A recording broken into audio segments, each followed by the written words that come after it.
Good morning to everyone. Today session में discuss करेंगे physics के एक इम्पोर्टेंट टॉपिक संधारित्रों के समायोजन के बारे में। यदि डियर स्टूडेंट आप हमारे YouTube channel physics Y Sunil sir पर न्यू व्यूवर्स हैं तो कृपया चैनल को सब्सक्राइब करें और बेल आइकन को दबाएं। बेल आइकन को दबाने से क्या होगा, भविष्य में आने वाली वीडियो का नोटिफिकेशन सबसे पहले आपके पास पहुंचेगा। ठीक है, बिना टाइम को वेस्ट किए अपने टॉपिक पर चर्चा करते हैं। बेटा ये संधारित्रों का समायोजन लॉन्ग क्वेश्चन में आता है, इसके डेरिवेशन भी आते हैं। जब तक हम इसका डेरिवेशन नहीं करेंगे तब तक हमसे इसके न्यूमेरिकल नहीं होंगे, और न्यूमेरिकल हर साल बोर्ड एग्जाम में इसका बनता ही है। तो बेटा इसके बारे में लिखते हैं। पहले कभी कभी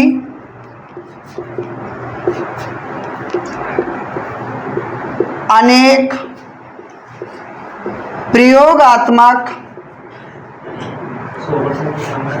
कार्यों में हमें दो या दो से अधिक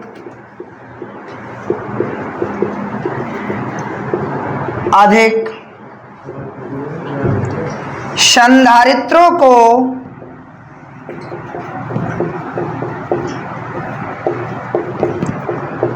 परस्पर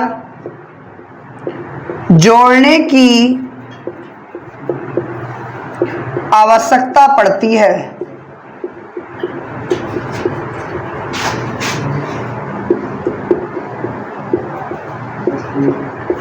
जिन्हें हम दो प्रकार से जोड़ते हैं।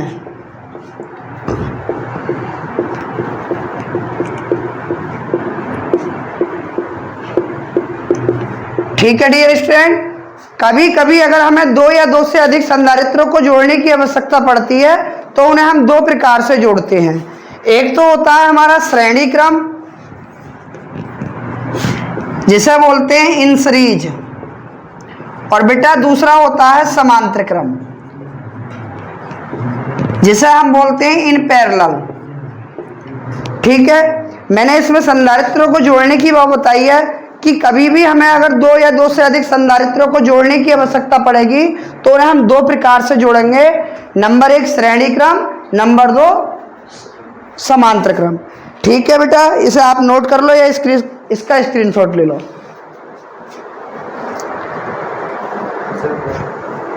ठीक है बेटा, आपने इसका स्क्रीनशॉट ले लिया होगा। अब इसे हम रफ कर देते हैं। आप पहले हेडिंग डालोगे बेटा श्रेणी क्रम, इंग्लिश में इसे बोलते हैं इन सीरीज।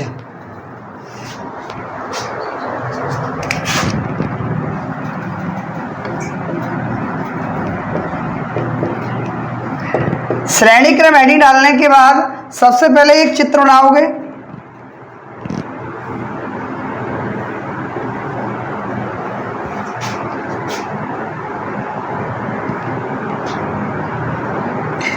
ये पहला संधारित्र बेटा, इसकी धारिता C1, ये दूसरा संधारित्र है, इसकी धारिता C2, ये तीसरा संधारित्र है, इसकी धारिता C3। पहले संधारित्र की पहली प्लेट को हम इलेक्ट्रिक सोर्स अर्थात वैद्युत स्रोत से जोड़ देते हैं।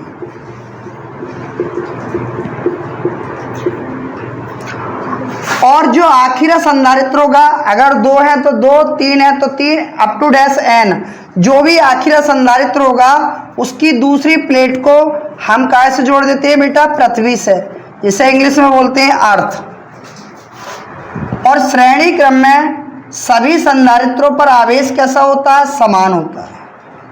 हर एक पहली प्लेट पर पॉजिटिव आवेश होगा और हर एक संधारित्र की दूसरी प्लेट पर निगेटिव आवेश होगा।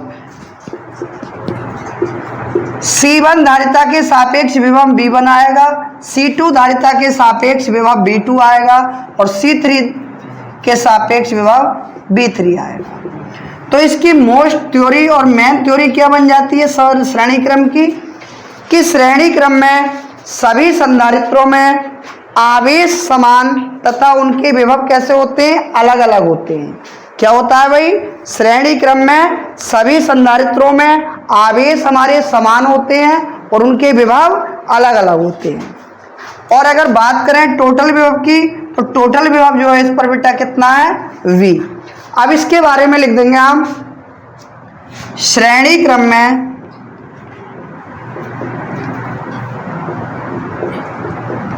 सभी संधारित्रों में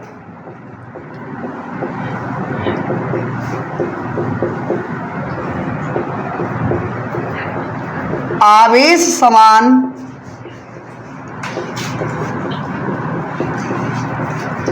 तथा उनके विभव अलग अलग होते हैं।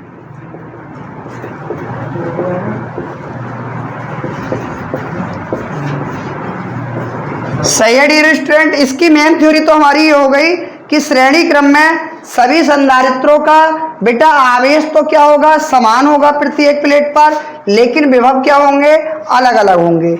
इसके बाद चाहे आप लिखना चाह रहे हो कि माना 3 संधारित्र जिनकी धारिता C1 C2 C3 है, उनके सापेक्ष विभव V1 V2 V3 है कि पहले संधारित्र की पहली प्लेट को वैद्युत स्रोत तथा आखिरी संधारित्र की दूसरी प्लेट को पृथ्वी से जोड़ते हैं।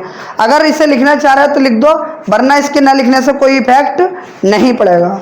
आप इसे चित्र को बनाओ और ये नोट कर लो।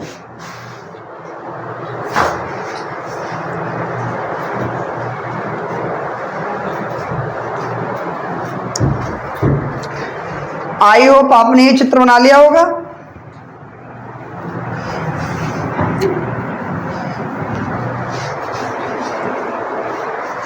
अब अगर हम देखें कि टोटल विभव हमारे पास कितना है B, कितना है B। इस विभव को हमने कितनी जगह ब्रेक करा है, V1 में, V2 में, V3 में। हमें ये पता है कि टोटल विभव हमारा B है। इन विभवों को जब ब्रेक करते हैं तो 3 जगह ब्रेक करते हैं और तीनों का विभव का जो होगा वो V के बराबर होगा योग। मान लीजिए आपके यहाँ 10 वोल्ट की लाइट आ रही है और एक पंखा है, एक कूलर है और एक टीवी है। मुझे ये नहीं पता कि किसमें कितना विभव है, लेकिन ये पता है कि तीनों का विभव 10 वोल्ट के बराबर है। ऐसे ही हमने यहाँ क्या करा कि कुल विभव हमारा कितना है B है, और जो कि हमारे B1 B2 B3 के योग के बराबर है। इसे मान दे समीकरण 1। उसके बाद लिखेंगे बेटा संधारित्र की धारिता की परिभाषा से। संधारित्र की धारिता की परिभाषा क्या होती है, Q बराबर CV। अब मुझे यहां से B का मान निकालना है, तो गुणा की चीज क्या जाएगी बटे में, या बेटा हम लिख सकते हैं V बराबर Q/C। अगर हम बात करें इसमें पहले संधारित्र के लिए,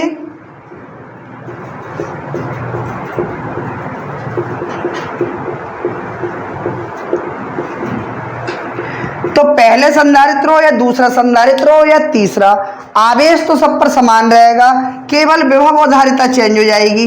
तो कितना आ जाएगा V1, आवेश Q, धारिता C1।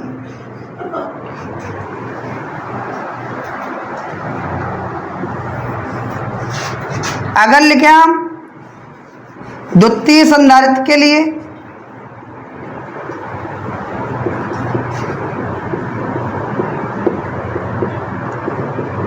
तो बेटा ये आ जाएगा V2 बराबर Q/C2।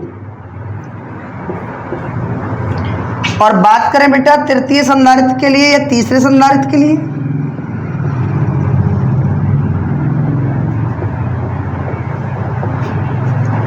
तो ये आ जाएगा हमारा B3 बराबर Q/C3।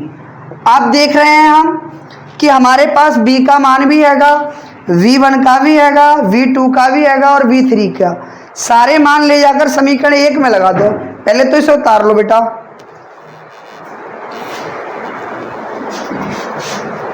अब सारे मानों को हम कहाँ लगा देते हैं, समीकरण 1 में।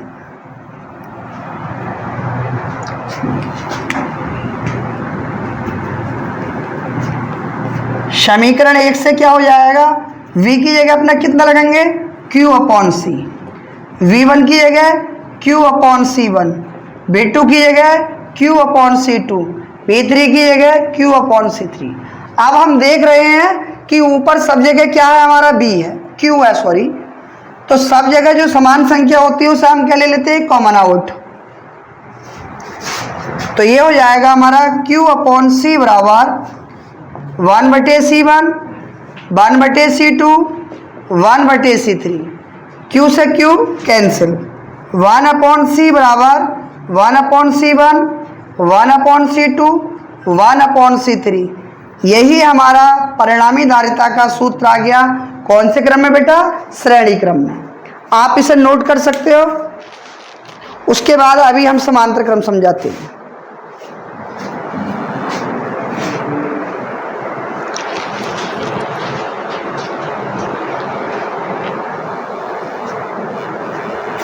ठीक है बेटा, अब लिखते हैं, हेडिंग डालोगे आप समांतर क्रम।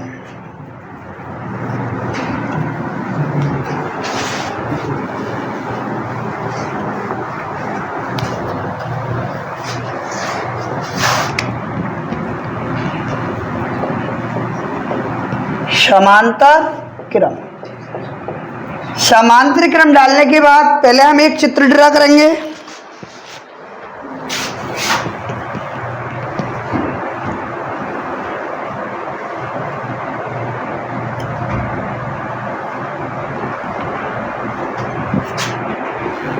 Q1, Q1, Q2, Q2, Q3, Q3, धारिता C1, C2, C3।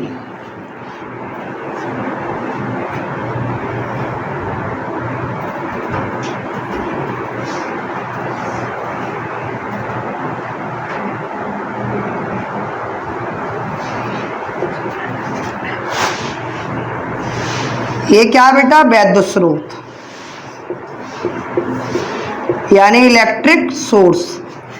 ये क्या है हमारी अर्थ अर्थात पृथ्वी।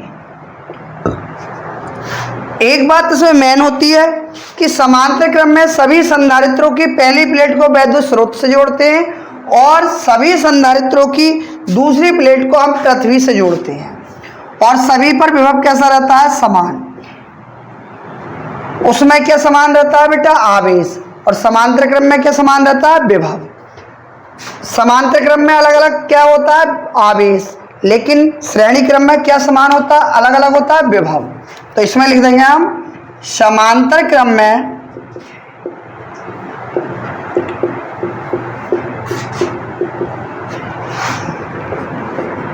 सभी संधारित्रों में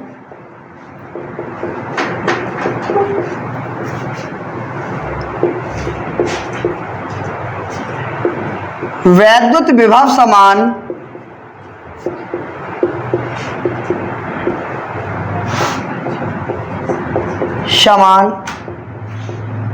तथा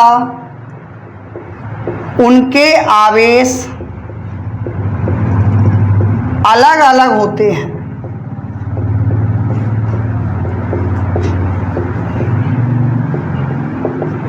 सही है बेटा, समान क्या होता है, विभव, और अलग अलग क्या होते हैं, हमारे आवेश। अब लिखना चाहो तो लिख सकते हो कि सभी संधारित्रों की पहली प्लेट को वैद्युत स्रोत तथा सभी संधारित्रों की दूसरी प्लेट को पृथ्वी से जोड़ा गया है। लिख दोगे, माना 3 संधारित्र जिनकी धारिता C1, C2, C3 है, उन पर आवेश Q1, Q2, Q3 है। लिखना चाहो तो आप लिख सकते हो इसे।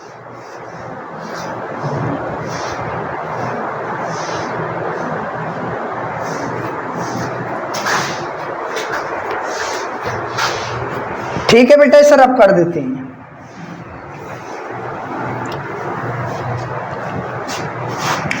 कुल विभव अगर हम देखें तो कितना है हमारा, Q1 plus Q2 plus Q3। समीकरण 1, संधारित्र की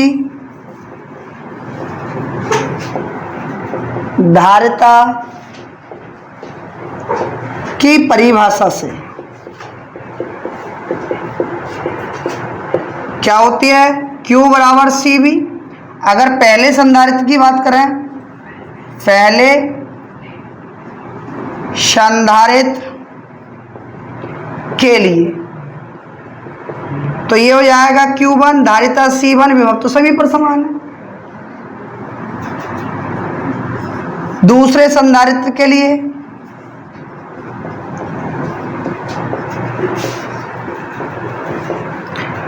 आवेश Q2 धारिता C2 विभव B। तीसरे संधारित्र के लिए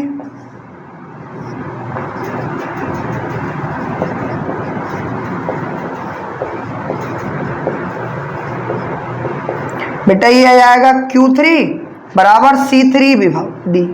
क्योंकि समांतर क्रम में हमारा सब पर विभव क्या होता है समान, अलग अलग क्या होती है धारिता और आवेश। बेटा इसे नोट कर लो आप।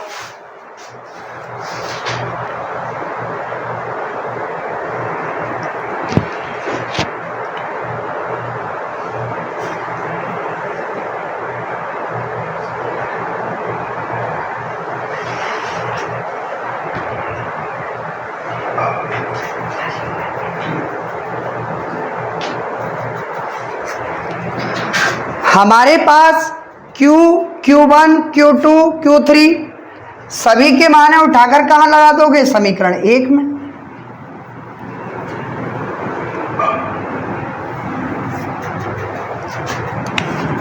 समीकरण 1 से क्या हो जाएगा Q की वैल्यू कितनी है हमारी CB बराबर Q1 का मान C1B, Q2 का मान C2B, Q3 का मान C3B या CB बराबर यहाँ से क्या चीज़ कॉमन आ सकती है हमारी B, C1 plus C2 plus C3, B से B कैंसिल या C बराबर C1 plus C2 plus C3। अगर संधारित्र हमारे डियर स्टूडेंट समांतर क्रम में लगे होते हैं तो उन्हें हम डायरेक्ट जोड़ देते हैं। कैसे? C बराबर C1 C2 C3। अगर और भी ज़्यादा लगे कोई ज़रूरी नहीं है 3 लगे, 2 भी हो सकते हैं 4 भी हो सकते हैं। बेटा ये आपको वीडियो हमारी समझ में आई होगी और ये बोर्ड एग्जाम के लिए बहुत ही हेल्पफुल रहेगी, इंटर बोर्ड एग्जाम के फिजिक्स के लिए। कल लेकर आएंगे हम अनुगमन वेग के आधार पर ओम के नियम का सत्यापन। अगर बेटा वीडियो हमारी पसंद आई हो तो चैनल को सब्सक्राइब करें, वीडियो को लाइक करें तथा मित्रों के साथ शेयर करें। Thanks for watching video.